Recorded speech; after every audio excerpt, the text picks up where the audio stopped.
When I was a little boy, I lived in grey Suburbia in a large Irish family where my dad was boss.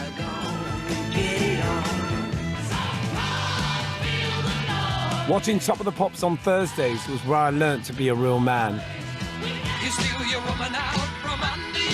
The glam rockers were my only hope, but even they seemed to be finding their way. We just haven't got a clue what to do. Steve Priest wasn't the only one. In the 70s, nobody knew what to do about Britain. The economy was in tatters, industry was in decline, governments changed like traffic lights. There were fears about terrorism, immigration, and fascism. We joined Europe, and then we wanted out. This is a film about how the 70s shaped me. It's my story, but it's also Britain's. I didn't watch the news, but if I'd known what I know now, I would have moved to Mars. I was busy learning about the important stuff, about David Bowie and Mark Bolan, dressing up and going out and coming out, and racing towards a fateful day at the BBC. On September the 30th, 1982, there was a disaster at Top of the Pops. It was Shakin' Stevens. He couldn't make it. Me and my band were very available. For the first time on Top of the Pops, it's Culture Club.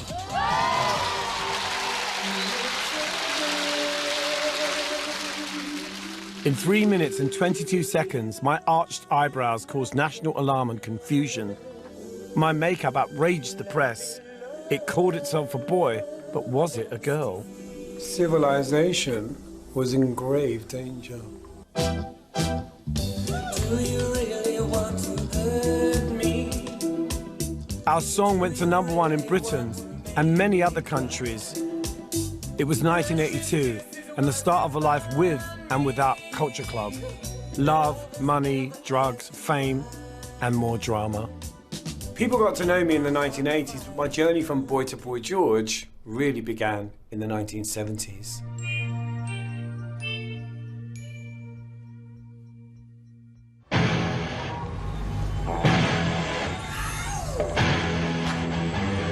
They say the past is another country. These days, I spend a lot of time living in another country. Being here in America, it feels easier to have some perspective on the Britain and the decade I grew up in. For some people, it's a taste or a smell that triggers memories. For me, it's always music. A good record shop is like a time machine. These days, records are for hipsters, but back in the 70s, they were all we had. The thing about vinyl is it takes you back to a moment in time. You know, these are like memories, talisman. These are sacred objects. For people of my generation, these are sacred objects.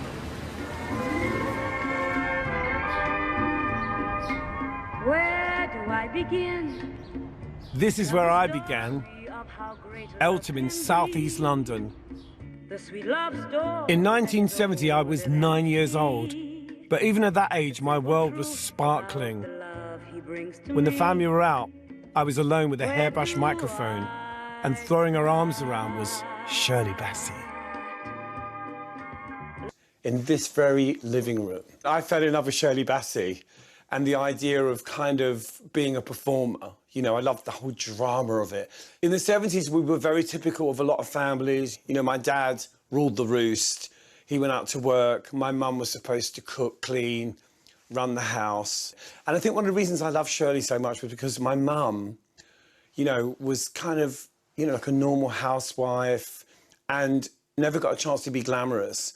So I really became quite obsessed with glamorous, strong women like Shirley Bassey, Joan Collins, people like that, that were like glamorous and, you know, got their own way. That's never really changed. Right from the start, I needed glamour. Elton Green Secondary was never going to appeal. Mum had to drag me out of bed and push me out the door every morning. Mum still lives in the house we moved into in 1974. It's one of the nation's newest giant comprehensives, and in fact, a school of tomorrow for the children of today. In the 70s, teachers just didn't like kids. If you came from a certain type of family, you were marked the minute you went into school. My older brother had been arrested, you know, he'd been arrested for stealing lead off the school roof where I went to. So the minute I went to school, it was like, you're an O'Dowd, you're trouble. They don't want you to have a personality. They don't want you to be an individual. They want you to shut up. And, you know, as you can see... And unfortunately, Georgie could not shut up. Never. Me and some of the friends I'd yet to meet didn't really fit into the great comprehensive education experiment of the 1970s. At the time, particularly the comprehensive system, the idea was that you were factory fodder and it didn't matter whether you were taught or not. There were boy lessons and girl lessons, no gender bending allowed. I remember going to see the careers officer and saying, oh, maybe I could be a makeup artist. And I remember them sort of saying, Mr. O'Dowd, you need to be more practical and realistic. I wasn't allowed to take woodwork because girls didn't do woodwork, but I was allowed to do home economics because that's what girls did. Home economics, we were geared up to cleaning ovens and baking a Victoria sponge. It was really quite archaic. In the commerce class, for example, there's no frantic squabbling over one battered old typewriter.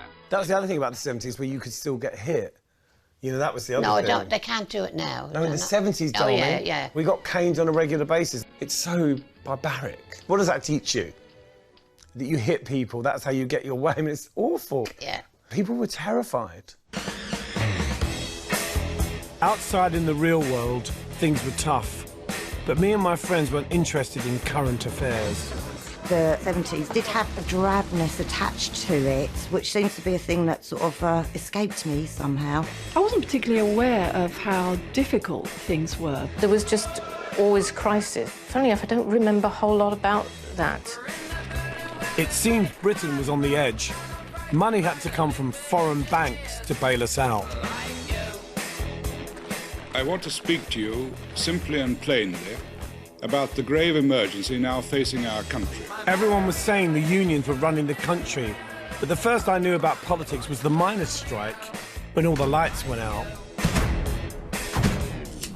When you're a kid and the lights go off, it's actually quite exciting. You can get away with more. I mean, things like Edward Heath, you know, obviously the miners. I remember the rubbish strikes, you know, there was all that. But it was kind of going on, you know, with all the things, you know, music and all the things that excited me. That were more important to me. I was more interested in myself. It's a terrible thing to admit, really. We are limiting the use of electricity by almost all factories, shops and offices to 3 days a week. You didn't really get much notice that there was going to be a cut, and it was a mad rush, you know, to the local shop, you know, like to see who could get there first, you know, like to buy up all the candles. If you had a camping stove, you'd fire it up and have some hot baked beans, and it would be a bit of an adventure. I'm trying to remember what the hell we did, you know, with the candles. You go to bed. The economy was in crisis, and unemployment was the worst since the war. We cannot solve these problems with a divided and embittered nation. There seemed to be no kind of hope, you know, like for you, and there was lack of jobs. The company my father worked for kind of went under. It was happening everywhere. There was a lot of talk about being on the dole. My peers would talk about it like that's what they were going to do because that's what their parents did. And of course I was one of them. On the dole. You went to the job centre and you got like 12 quid. Whoopee. I was only interested in my music, an obsession I inherited from my older brother, Richard. It was really Richard that had all the Bowie records, and I remember when Bowie sort of did the Ziggy thing, Richard kind of went off him a bit and went more to Alice Cooper, so it was a bit darker, so I inherited Bowie. Oh my God, the record of all records.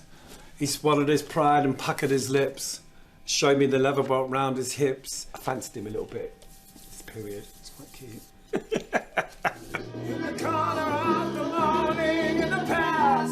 When my brother Richard gave me Bowie's album, The Man Who Sold the World, I literally wore it out. Oh my God. Bowie was unique because he was so contradictory in every way. Because he wasn't like the archetypal kind of homosexual or bisexual. He wasn't really even that, I don't think. I don't know what he was.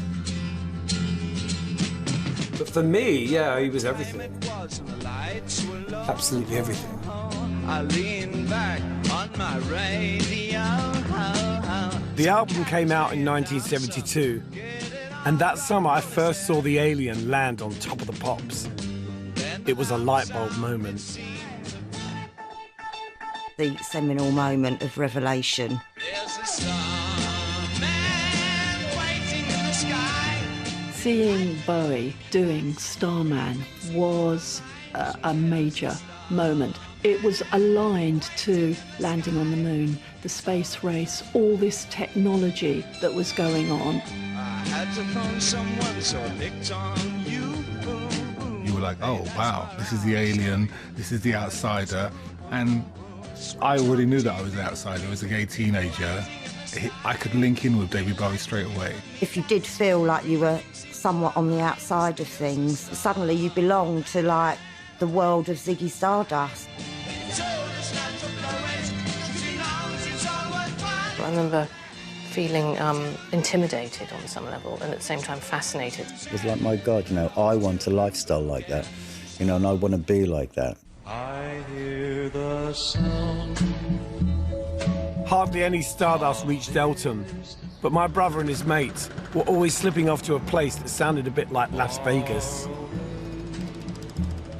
When rock stars came to South London, this is where they came to Lewisham Odeon, which is now part of bricks. Why did they knock it down? Awful, sacrilege. I came to see Rod Stewart and the Faces here. I came to see David Essex, Blackfoot Sue, Chuck Berry. I mean, I was always here.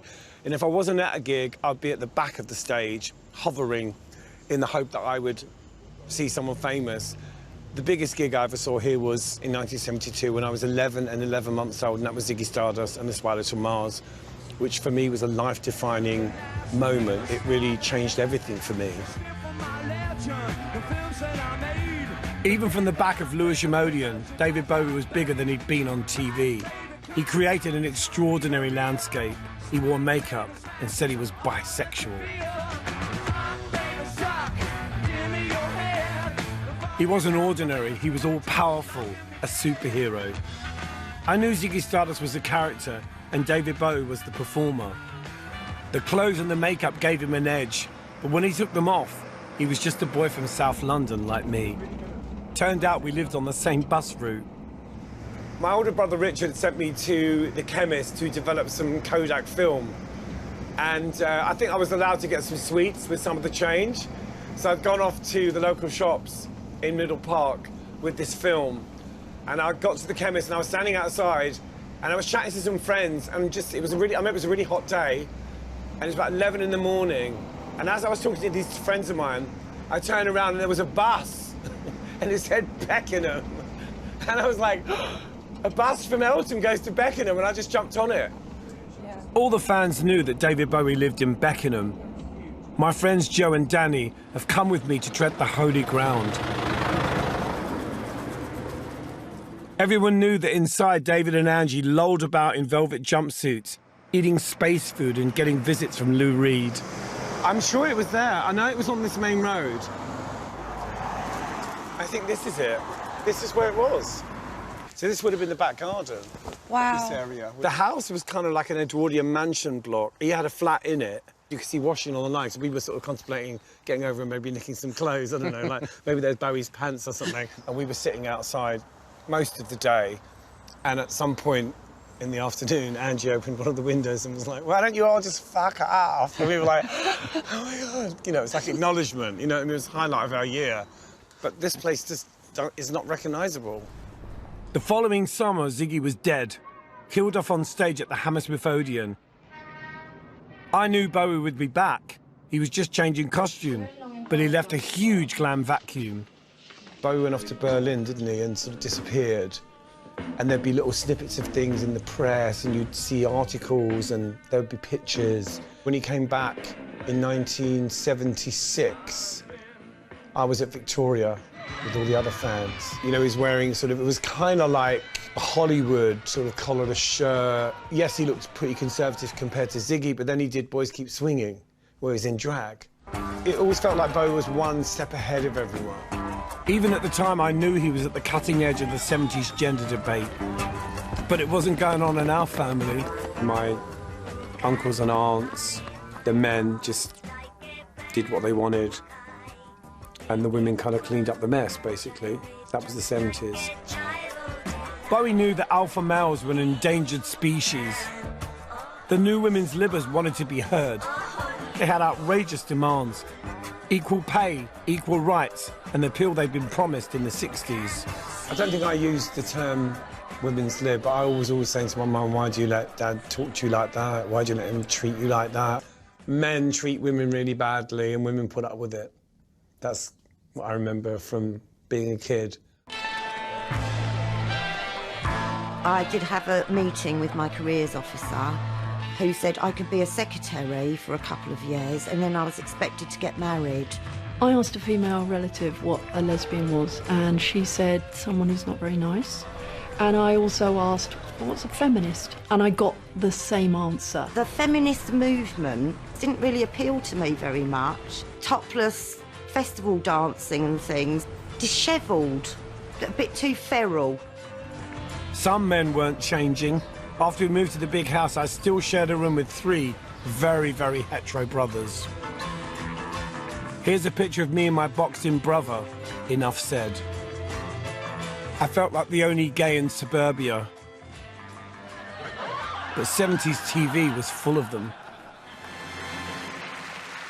You know, in the 70s, you had all these fantastic kind of camp men on TV, and nobody ever really said they were gay. No. It was like we all knew they were sort of obviously not regular guys, you know.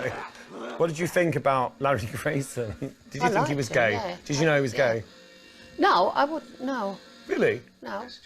You knew I was gay? I didn't. Did you know I was gay? No. I knew you were different, but it made no difference to me. But you used to say I was theatrical.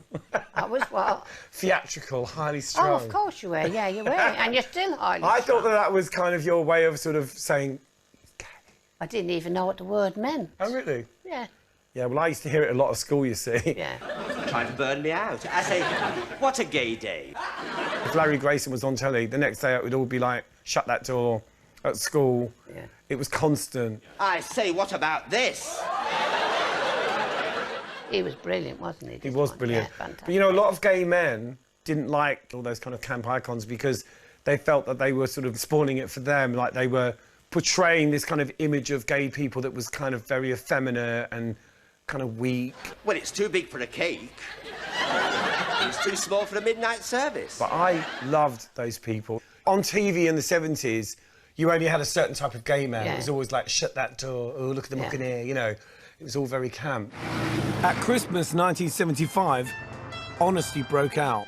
I'm not merely a stopped clock, I'm a stopped grandfather clock.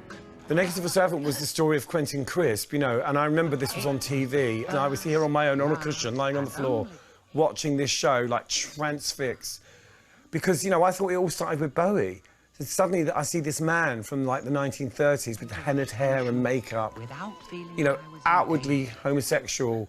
You know, it was a true story, and it just blew my mind. I couldn't believe it. As a kid, I thought Bowie was really brave, you know, but then you look at what Quentin Crisp did, and you think, no, that's beyond brave. I was the centre of attention without feeling that I was in danger. Do you fancy one of us, then? Which one of us do you fancy? The other thing about Quentin Crisp was that he was apologetic, and we were part of a new breed of gay people that were not apologetic. We weren't going to apologise for being gay. In the 80s, I made a pilgrimage to see Quentin Crisp here in New York. He still thought being gay was a curse. That's one reason I love David Bowie. He said it was okay to be gay. It had only been legal to be a gay man in England and Wales since 1967, and the age of consent was 21. I was only 15, but I was already experimenting.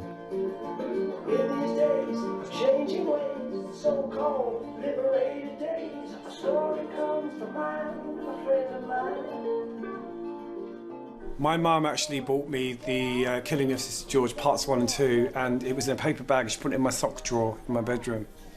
It was like my mum's way of not talking about it. It was like, I know what's going on, you know, and sort of her funny way of kind of accepting it, but without having to get involved in the details a bit, you know. Because, you know, I was going off to the West End and I was running around and I was quite brave. And I think it was just sort of, be careful.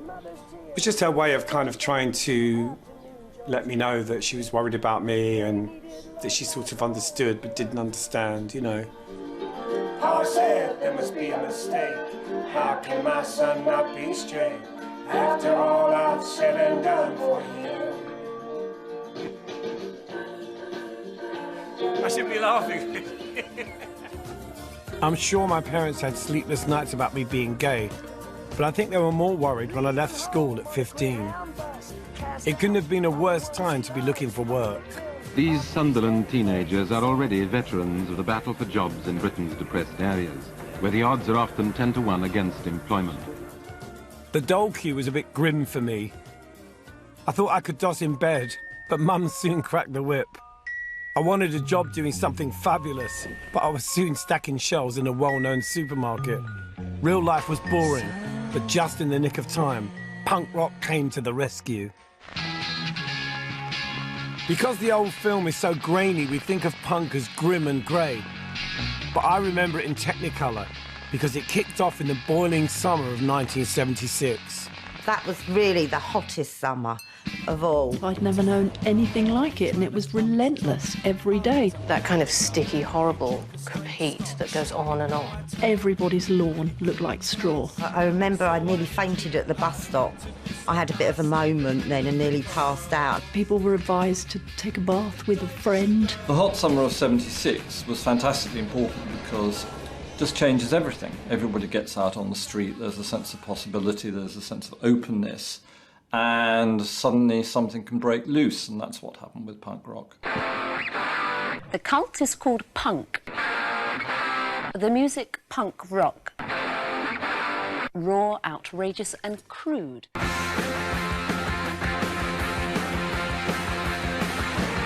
It was a jolt of energy, it was a break with the past, it was a truly 1970s rock music. The 60s were long gone, and everybody was fed up with all the 60s people continuing to make albums. Punk was designed, almost self-consciously, to appeal to a new generation. George turned 16 in 1977, so he was perfect age for it. For me, it was just a very colourful time, you know, a liberated time. You felt like you could be part of it. It was an energy and an attitude. A musical talent wasn't a big thing. The first time the Sex Pistols appeared on TV, it was the clothing that the presenter was really interested in. Also trying to shock everyone. Your clothes are bizarre. What about the word punk? If you look it up They're in only the dictionary... bizarre to old people. They ain't bizarre to young kids. Possibly. I don't have a safety pin through my nose. What about the word punk? It means worthless, nasty. Johnny Rotten, are you happy with this word? No, the press gave us it. It's their problem, not ours. We never called ourselves punk. Punk rock enabled intelligent people who hadn't had the advantage of an expensive elite education to become stars. For me and my punk mates, it wasn't just about the music or pretending to be angry with society. We were interested in a new look, and the place to see it and buy it was on the King's Road in Chelsea. Well, I think that when punk started, to me, it was like a fashion thing. And it was completely tied to, you know, Malcolm McLaren and Vivienne Westwood's shop. It was just a way for them to sell more clothes, I think. Vivienne Westwood's shop, it used to be called Seditionaries, it's been called Sex, Too Fast to Live, Too Young to Die, and now it's World's End. And this is where we used to gravitate to on the King's Road. We walked the whole entire length of the King's Road to end up at this temple, this fashion temple, which sold amazing clothes that were really expensive. And this is where it all happened. When the shop was Sex during the sort of punk era, it was really intimidating. The BBC sent actor Derek Nimmo in to experience the terror on behalf of the nation. Hello, Mr. Nimmo. So you're really caught right down there in bondage? Mate, you look so bloody boring. I cannot believe it. The point is to change yourself. And if But why? Why does one have to change? Because then you'll feel great. Myself and Jerry Mahidi were in Leicester Square, and we saw Vivienne and Debbie And they were wearing all the clothes. They were wearing like orange bondage trousers, and we'd never seen it. We followed them around Leicester Square. We were like following them. We were going, look at those shoes. We were like literally obsessed. Yeah. I eventually got the whole thing, but I wanted the trousers to start with. The trousers with the kill, they were like the most important thing. My dad used to gamble. Him and he'd say, don't tell your mother. Of course I'm going to keep quiet, but there's a pair of trousers I want. Anyway, so I got them. I used to live in them. They could have walked on their own. They were so dirty. So no new hats. Of course, punk was about kicking against the system. At 60 quid, your Westwood T-shirt was more about submission than sedition. Avarice in the UK. Punk originally had this sort of like idea of presenting yourself in a way that represented your uniqueness, creating your own individual look, an anti-fashion statement. Club creature Philip Salon was the queen of DIY couture. Global Village is now Heaven, which is virtually the biggest club in London. And I went to, I'd never been before, and then I stripped off and I had a bin liner on and chains and bare legs, and the bouncers dragged me out of there. And they said within 6 weeks, the whole club was wearing bin liners. One of the sort of standard symbols of punk became the safety pin, you know, and that was really like never been seen before. All of a sudden, you could pick up a zinc plug and wear that as an earring, or a tampon. If you wanted to put a cushion on your head and tie it up with a bit of ribbon and go out like that, you could. Promenading down the King's Road was really crucial. It was all about saying something about yourself through your clothes. And remember, we didn't have social networking, so we did our talking on our bodies. But your clothes could also get you into a lot of trouble. Around every corner, there was someone from another fashion tribe just waiting to knock your teeth out. You have teddy boys on one side, punks on the other, and they punch each other and scream, and it was like anarchy. England in the mid to late 70s was an incredibly violent place. You know, you went to school, you got hit.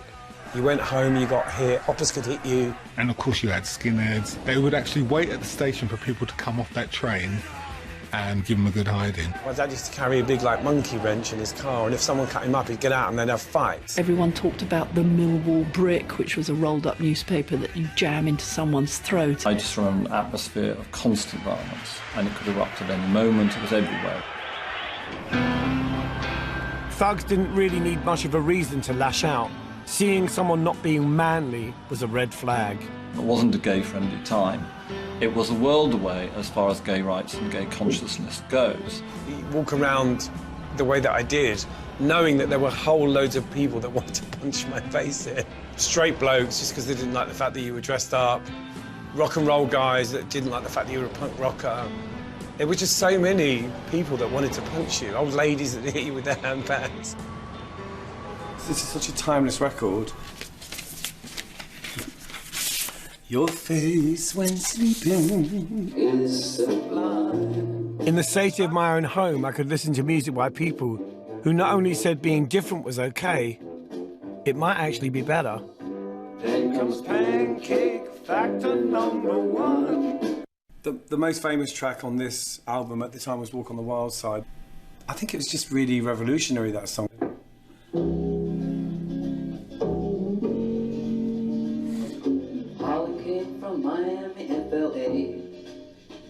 Bowie, Lou Reed and Nico evoked bohemia. They took us to racy places where the lights were low and the company was dubious. She says, hey babe, take a walk on the wild side. Said, hey honey, take a walk on the wild side. Since I was 14, I've been trolling London's West End with the Red Bus Rover. If you're a London adolescent and you want action, you gravitate to Soho. Certainly back then, there were all the sex shops, there were the prostitutes, there were people offering you drugs. Don't necessarily want to sample it, but it's a very exciting atmosphere, illicit atmosphere. Soho wasn't the suburbs. It was full of dodgy adults, but also freaks like me. The beautiful and the damned, kids on the run and on the game. Philip Salon was the queen of everything, la reine du drame. He would dress you up and dress you down. He was my teacher and my tormentor. One of the first places I ever went to with Philip Salon was this place that was called Madame Louise's. There's still a peephole, and you come up, knock, and you know, they'd open the sort of little shutter, give you the once-over, and then you'd either get in or not get in. Hello. Philip was a huge influence on me as a kid, you know. I mean, he was the first bona fide eccentric that I ever met. Not just in the way that he dressed, but the way that he thought. Hi. Well, it's changed here. Same size, but just different, isn't it? This was the dance floor here anyway. I remember the DJ was in that corner. We came down here, and I remember we sat down over there. That was the seats there. And we were like looking at the dance floor. It was all full of blokes dancing together. There were all these blokes in suits and ties and everything. And it turned out the whole lot of them were women. There wasn't one man there. And we'd been fooled. I remember Malcolm McLaren and the Sex Pistols. I used to start signing them in. I think it was every week. The Kings Road Trendies, they started moving in bit by bit. And as they moved in, the Lesbos moved out. So you could say I was responsible for the death of Louise's. This is where people like Susie Sue, Johnny Rotten, Billy Idol came. I suppose the attraction was the kind of mix of people, you know. It was all so wrong and so right. Philip dragged me through the looking glass into Wonderland. I wanted to go because gay clubs were full of lumberjacks and straight clubs were equally vanilla. People forget that you had to wear a shirt and a tie and beige to get into most clubs pre the 80s. And maybe a gig to go to, and then you'd have to sort of scurry around and try and find somewhere to go after. So you'd end up at the Sombrero or Louise's. The only clubs that were interesting were the gay clubs, because they were quite glamorous and real stars. People would come there. In those days, you were just wandering aimlessly, and then you met someone like Philip Salon, and he took you into your crowd. And then you felt comfortable. And there were all this kind of like, he was a she and she was he said, hey, babe, take a walk on the wild side. So you were young and you wanted to experience things and get out. Even under the protection of my freak godfather, the gay underworld was dangerous. There were drinks and drugs and predators. Soho was frisky and often risky. And some people really didn't love their neighbour. Equal rights does not entitle nignogs to move next door. Love Thy Neighbour was hideous. I mean, once that was on the next day at school, you would get slaughtered by people verbally. I wish to make a complaint against a nignog. It was all that nignog, this and nig, and then people would just repeat it in school and not even think about it. Are they treating you all right, Sambo? Oh, no complaints. What was this one? Love Thy Neighbour. Yeah. You blackies are well catered for when it comes to handling yourselves. I couldn't understand racism. I think that's the thing about the 70s. We weren't aware of how wrong it was. When I was a kid, things like Love Thy Neighbour, those types of shows, I really would never watch them. To me, it was like the opposite of everything I wanted to be. So it's only in hindsight that I'm aware of the language that was used. But then, you'd hear it at school, it was very common. In the 70s, it was more the sort of Indian kids that would get picked on. I remember seeing like Indian kids having their turbans pulled off and all of that. And that used to really upset me. I mean, Jamaican kids were tough. So nobody bothered the Jamaican kids at school because they just hit you. On a wonderful day like today, I defy any cloud to appear in the sky. If my grandmother came to stay, she'd want to watch the black and white minstrel show. She's just kind of like mind-boggling. She was afraid to come out in the open. Those of you who like a bit of irony will enjoy hearing that this was one of the first programmes broadcast in colour. It was once the most popular show on TV, but by the mid-70s, people wanted something a bit more sophisticated. I'm sick. Oh, dear. I'm working at the moment, not anywhere at all.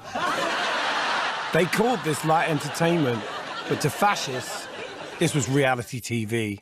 We'll carry on marching like a great army towards the Britain of our dreams.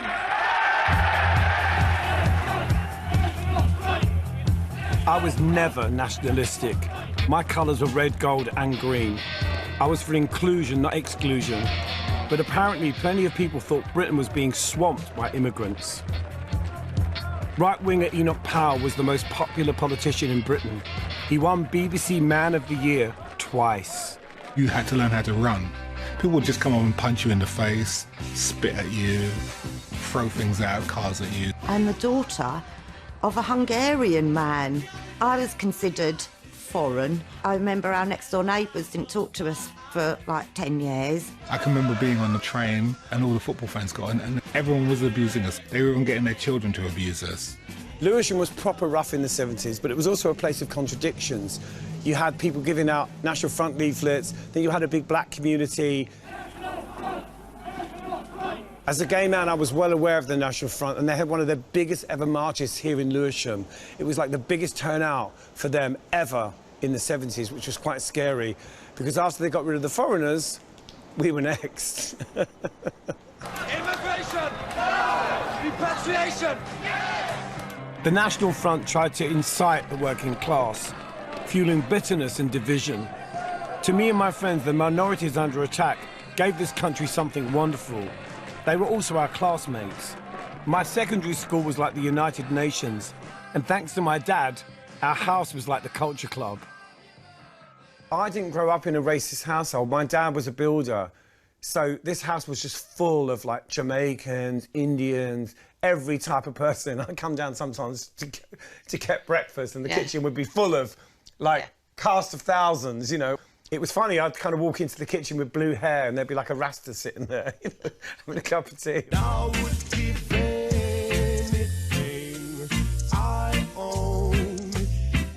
Reggae for me began with Ken Booth, Everything I Own, which I went on to have a hit with myself years later.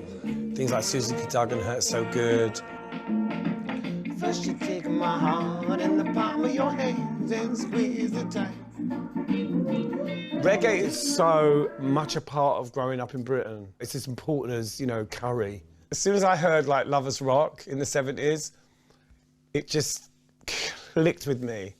You know what I mean? I was just like, just got it straight away. Lovers Rock was a very London kind of reggae sound. In Birmingham, they made something harder, more righteous. I moved up there in 1979, but not for the music. I had a broken heart and a kind offer from a fellow freak.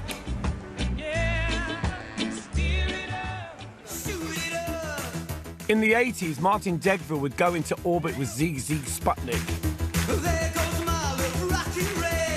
Back then, he was just a weirdo from Warsaw. Martin was one of the most outrageous people I'd ever met. He was wearing stiletto heels and these big footballer shoulder pads. He looked like an Alsatian from outer space. I first set eyes on Martin at the seaside. I was in Bournemouth, so wandering around the street and I saw this thing across the road. And I just targeted him. I was like, I've got to make friends with him. Now, guys, this is Goodall Street, where I used to live. I fell out with this bloke I was going out with, and it sort of got nasty. And so I asked Martin if I could go and stay with him in Warsaw for a few weeks, which turned into almost a year. This is the fabulous place. It was a fantastic time. That used to be George's space. For me, I think Martin's one of the real original kind of freaks. You know, he kind of changed things. He was quite important, I think. He was also part of my kind of freak education. Hello. Now the area's gone posh. It's a curtain shop. In 1979, it was far less luxurious. So this was my part, and down here was George's part. I was like the housemaid. I used to clean the place. You know, all-night parties, people coming and going, orgies. Martin had a shop in the Bullring called Degville's Dispensary, and I worked there pretty much every day while he made clothes. I used to keep all my takings from the shop, one of the floorboards in my bedroom. So one day I came back and the whole of my takings had disappeared. He didn't pay very much, so I used to sort of steal from under the floorboards to sort of, you know, pop up my wages a bit. It would have been around here. It was quite a lot as well, £200, £300 at that time. You gotta pick a pocket or two. You gotta pick a pocket or two, boy. I demand the living wage. You gotta pick a pocket or two. The flat was always full of music. Bowie, Lou Reed, Cabaret Voltaire, Linton Kwesi Johnson, and of course the local speciality.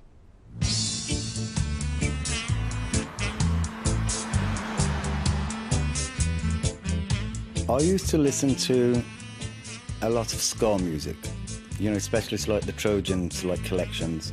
You know, I took him to see reggae bands, you know, UB40, you know, being one of them. I remember going to see UB40 at the Crown in Birmingham and also to see The Beat. There was this kind of marriage of reggae and punk.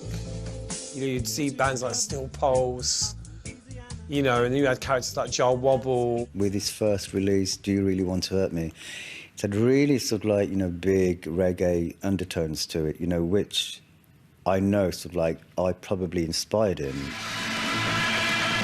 Back in London, the heat was going out of punk. What happened with punk, quite quickly, it became a mainstream style and lots of lads came in. All the moshing started. It was fairly grim. And so I could understand why somebody like George got fed up with it. My friend Marilyn had been a punk princess, poo-poopy-doo. Together we watched the glamour evaporate. I remember going to a punk gig. It was Gang of Four. I was doing this kind of Susie Sue look. I had like the frilly shirt and heavy makeup and the spiky hair. But it wasn't really punk, it was something more than punk. And I remember somebody throwing a beer over me and kind of ruining my hair. And I suddenly thought, well, this is not a scene I want to be part of. You know, this is just not for me. So there were people that were into punk that kind of had a lot of fun with it to begin with. Then it became very sort of student-y, violent, spitting, all that, pogoing. And then we kind of departed over here. There was this kind of a lull in the scene and there didn't seem to be anything going on. It seemed like a sort of page was turning. You started seeing parodies of it on television, maybe Freddie Starr or people dressed up like a punk. Then we kind of knew it was dying. There was a sort of new wave of people coming through. So here we are on Mead Street, which is this little road between Wardour Street and Dean Street. And this is a legendary place for a few reasons. Over there on the left used to be a very famous kind of brothel called the Golden Girls Club. All the hookers used to hang out the window and scream at us when we used to walk by. And then here, the doorway of the legendary nightclub, Billy's. This was a rundown 1970s club that Steve Strange and Rusty Egan took over on Tuesday night and turned into this one-nighter event. And this sort of phenomena started in the 70s with people like Steve and Rusty, Chris Sullivan, taking over these kind of rundown clubs that no one was going to anymore and putting on these sort of nights for our crowd. This was only open for 12 weeks. It was the shortest lifespan of any of those clubs. It's been more than 3 decades since club runner Rusty Egan went down these stairs. I printed up some flyers, Tuesday night, 10:30 till 3:30 a.m. We gave them personally to people. What have they done to my club? Turned it into a kitchen. Wow. 1978? Yeah, it was only about this big. You would walk into here, 10:30, maybe Kraftwerk playing, Bowie, some really down ambient music. Probably looked like the bar from Star Wars. A collection of people, which included Boy George. Philip Salon, Steve Strange was the reception. And there were some alcoves, some little alcoves you could get into. And then the DJ was against the far wall. It got very popular, overcrowded, in fact. You met some of those people that you might have seen at David Bowie, you might have seen at a Susie gig, you might have seen at X-Ray Specs. And then me in the DJ booth playing all their favourite Bowie and Roxy, and then dropping Human League, first ever Electricity by OMD, emerging electronica. It was nice to start hearing all the Human League and all these new bands that were coming out. The soundtrack reflected what we were interested in. Snapping away and recording history was art student Nicola Tyson. I'd just get the prints developed at Boots and then bring them down the following week and try and sell them for beer money. But that wasn't very successful. Up here there's pictures of George. I think that's with Andy. There's Steve Strange. I can't remember exactly where I met George, although he would come to Billy's in sort of white pan-stick makeup. Here we've got Marilyn with the kind of Jordan hairdo. Philip Salon. Philip's policeman's hat. Little Simon Le Bon one there. There's Andy Polaris. You slowly start seeing individuals influencing each other with hair colour, more extreme makeup, And I think that's probably it as well. People started seeing people who were like, oh, they actually look a bit better than me. Next week when I come down here, you know, my hair's going to be 3 colours, not 1 colour. Billy's itself was a sort of almost like a clip joint. The trans contingent of regulars that would go down there. Living the nightlife to the full sometimes meant missing the last train or bus back to the suburbs. Luckily for us, the 70s were the squat years. In the mid-70s, London was very run down, quite poor. Old property going to be pulled down, and then the money had run out. In that gap, you had the emergence of squatting. Here we are in Carburton Street. Now, this street was full of these beautiful Georgian houses that have been demolished, and they built this, which is such a tragedy, but this is where we squatted. This corner here was our squat, and we lived here for about 1.5 years in this house with various characters, you know, and one of those characters is over here. And this is the doorway where we did our famous picture. Do you want to do your pose? I can't remember what it is. I think I was just like that and you were going... you were doing one of your Marilyn poses. I first met Marilyn in 1977. We'd been friends for 40 years, falling in, falling out, falling in, falling out. Do you remember the cute guys that used to live around here? Yeah. Yeah, these ones. So that was this corner house was the sort of second location where we moved, but originally we lived just along here. We were somewhere here, and I lived on the first floor. And one of the funny things about me was that I had 2 rooms on the first floor, and I rented one of my rooms out to some French bloke.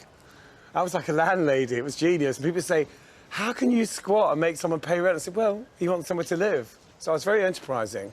My parents kind of came up to drop off some shopping because they were worried about me. They brought food one night. My dad brought a credit card and he kind of undid the lock and he put food in the cupboard. But I'd kind of decorated my bedroom with all these like naked photos of men. So my mum and dad left me a note. Lovely wallpaper. Do you remember that outside toilet? Oh. That had no roof on it, so you'd be in the toilet and people would be up at the windows, like throwing things and going, wait, how long are you going to be in? It's just like, oh, God. We had no water, but we had electricity because my boyfriend managed to kind of fix the wires, and so we had lights. Well, there was 2 brothers that lived just up here, and they had hot water. And I went out with one of the brothers. And I went out with the other one. Dave. Dave His name was and Dave. Stephen. David and Stephen, and we used to go to their house to have baths. Yeah. And when we couldn't go there to have baths, we'd go to the hotel sometimes and wash in the toilets. This is where we lived for about 1 year or so. Not this. No, it was much nicer than this. Yeah. It was bonkers. We were growing up, or trying to. Punk had been a beautiful distraction, but we were moving on.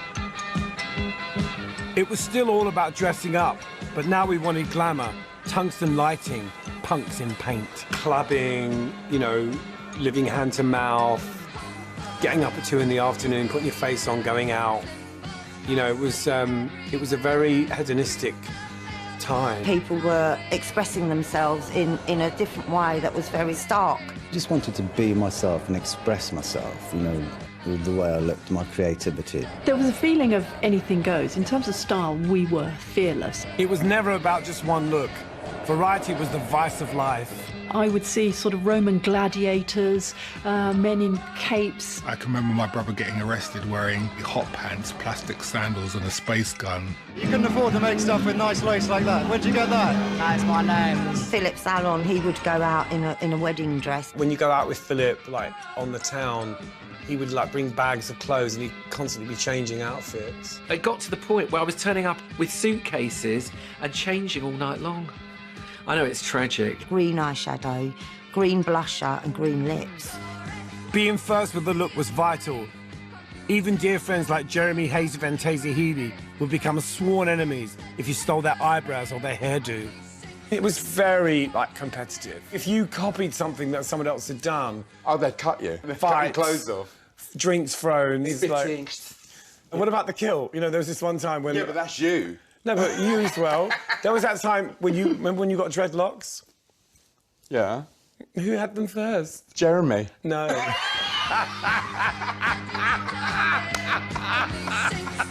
I would be in a club and somebody would kind of go, I think Boy George is coming tonight, and there would be excitement, like, what's he wearing? George used makeup in such a sort of striking way. You can see all those, like, inspirations from the glam moment, from the Bowie moment, from the Lindsay Kemp moment. He'd be dressed as a nun, something like that. We didn't call ourselves New Romantics. That was the sort of newspaper term. But it was a small scene with a massive ego.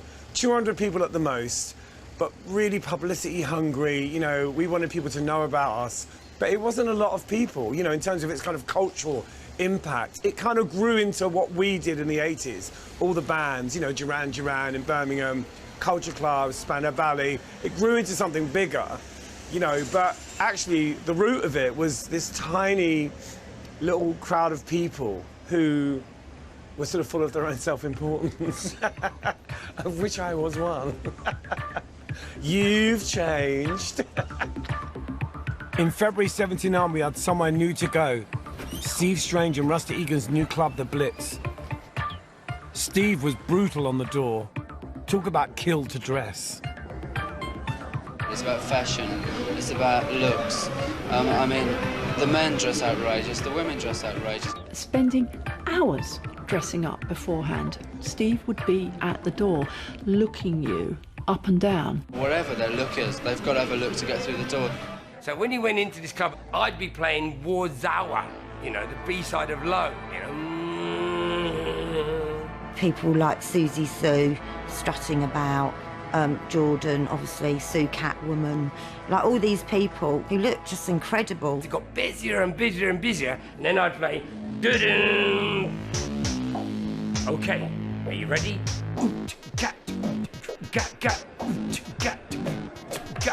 Listen to the voice of Buddha, the Human League. And that was it, they start to dance. Oh, there's a beat, and it's like a soundtrack. It was like, yes, Telex, Kraftwerk, Human League, Ultravox, Lou Reed, David Bowie, loads of Bowie, more Roxy. Susie and the Banshees, down, down, down, down, down, down, down. Yeah, we'll have that. You know, Mark Boland, yeah, we'll have that. So basically, I sort of mixed and matched the best of the cultures. Almost everybody was either an artist, a fashion designer, or they were in a band. People who all had big dreams, big ambition, and drive, and were networking. It was multicultural, it was multi-sexual, a quite extreme core of people looking to the future. The future has suddenly arrived. It was time to get to work. All of my friends were like getting jobs. Everyone around me was like, what's he gonna do? And I was just carrying on doing what I'd been doing and sort of slowly realising, actually, this isn't gonna work. I need to get a job. When it came, it was a job I was perfect for, in fashion. I worked in this place here as more as a window dresser, really, and wannabe shop assistant. This was called Street Theatre, and it was very different. It was like a kind of quasi-punk, new romantic shop, lots of frilly shirts, lots of sort of, you know, tartan bondage, all that kind of stuff, but it was packed with clothes. Literally, you couldn't move for clothes rails. I think you would say we sold too much. And this shop was owned by a man called Peter Small, who was my kind of mentor. He really supported me. You know, I basically talked myself into a job here. Peter was a rag trade visionary. As far as he was concerned, my freakiness was an asset. He loved my eye for design, and he really encouraged me. He was like the great teacher I never had at school. He also had a shop here that was like a mod shop. And there's a great photo, a really famous photo of me doing the windows in the mod shop, because I kind of helped them out sometimes as well. I did my first proper TV interview when I worked for Peter. I did a show called Something Else. Yeah, he was such a supporter. He was so important to the beginning of my career, really. It was 1980. In a few months, I would be starting Culture Club. Marty would start ZZ Sputnik. For now, we were just fodder for the TV freak shows. You do dress outrageously, though. Why do you dress like that? Because I want to. That's it, you know. Clothes should be fun and not taken too seriously at all. But it was my clothes that got me noticed by Malcolm McLaren. I was really good friends with Matthew Ashman, who was the guitarist in Bow Wow Wow, and he heard me singing. I was like, oh, you should be in Bow Wow Wow, maybe we could have an extra singer. and suggested it to Malcolm, who saw the potential of maybe upsetting Annabella by having me in the band. So there was this big gig planned for the Rainbow Theatre in Finsbury Park. Back in the day, this was actually a really happening place for gigs, and I had come here to see Bow Wow Wow. And Malcolm decided to have me sing. A few songs had gone by, and suddenly it was announced that somebody else was going to come and sing, Lieutenant Lush. In the encore, instead of Annabella coming back out, I came out. So on they come. You know, I remember being really frightened before I went on, and then getting pushed on the stage. And I'm actually saying to my mates, wait a minute, isn't that Boy George? There's lots of booing and like, who's that? And I sang this song. And he's actually got a really great voice. Not as you'd expect. It was soft and gentle and sort of like honey. I remember doing my thing and just loving it, you know, loving it. We were all transfixed, and that was a bit of a moment. That was really the beginning of me thinking I need to put a band together.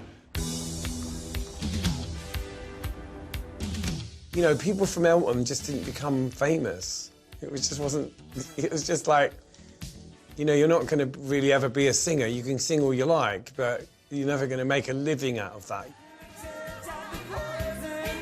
Culture Club came from some shambolic rehearsals with some musicians I'd heard of who had the right look. Only John Moss really knew anything about the business, and we followed him. Our tone was light and melodic, music to fall in love to, and the world seemed to do just that. The fourth single went straight to #1.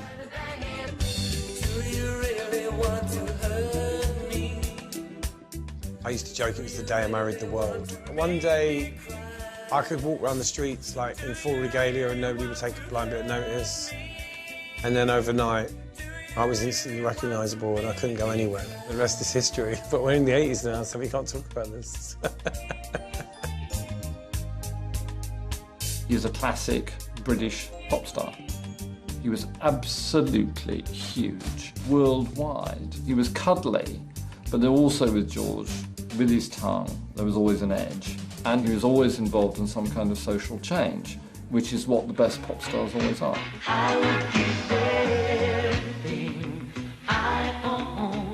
I feel very lucky that I grew up in the 70s, that was where I got my musical education. There was a wonderful separation between the establishment and, you know, certain types of music. You know, you'd never be able to have punk rock now. They wouldn't allow it. It would be in an advert for Gap within 2 weeks. Before the 70s, everyone knew the world was full of gays, but they were forced into hiding. My generation burst out of the closet and danced for joy. I started the decade with no interest in politics and ended up as some sort of symbol, maybe a question mark. Sometimes the most political act is just being yourself. I hope me and my freaky friends move the debate on. As for current affairs, it's all Bowie's fault. For everything else, I blame the parents. Big parts of history were created and made in the 70s, but when you're in it, you don't think about it, you're just living it. You know, history only makes sense in hindsight anyway. You look back and you go, wow. You know, because you've got nothing to compare it with. But now you look back and think the 70s were just like bonkers.